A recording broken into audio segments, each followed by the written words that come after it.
The number of casualties has risen to 108. Relatives have been waiting outside hospitals for updates on the victims.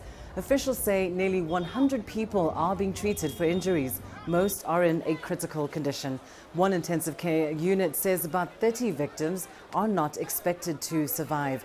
Many doctors and nurses were called in overnight to handle the influx of patients.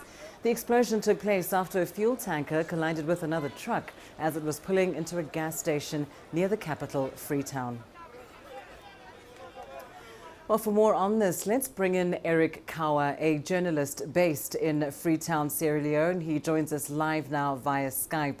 Eric, the latest figures from the authorities are putting the death toll at 108 with over 92 people injured. What more can you tell us? All right, thank you so much for having me, giving you updates on the incident that happened so far. The figures keep fluctuating, they keep rising in, out, and they keep, just being over and over again. But as of the latest that I got yesterday, speaking to the Director General of the National Disaster Management Agency, the toll was at 99, and he said the keep increasing, are in and are out, as you have said so far. So the situation yesterday was coming to normal a bit, because we went to the scene and we saw rubble, we saw a lot of things that were affected, and also met with family members and other eyewitnesses who shared their experiences with us. So the situation is devastating, and Sierra Leoneans are still trying to grapple with the situation and to recover from those wounds so far.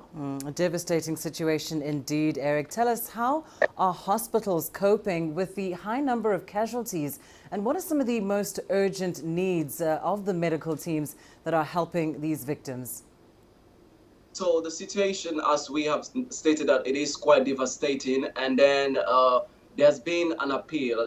This morning I was listening to local media, and then doctors are calling for urgent need. They're in need of many medications in order to be able to treat the people who actually got injured during the incident. So many hospitals across the country have admitted individuals who actually suffered from this incident. We have the main peripheral hospital, that is the Connaught Hospital. They have a quite number of people there. Also at the emergency hospital, Freetown Hospital, and other key health facilities like the 34 military hospital as well. So the cry now is getting a lot more of these medications, and that also happened as a result of the National Petroleum a company that donated some drugs yesterday to some individuals at the hospital. So the doctors are now appealing for more aid, and parents and relatives are also at different hospitals to be sure that they identify their loved ones. But it has been quite challenging, because the extent to which some people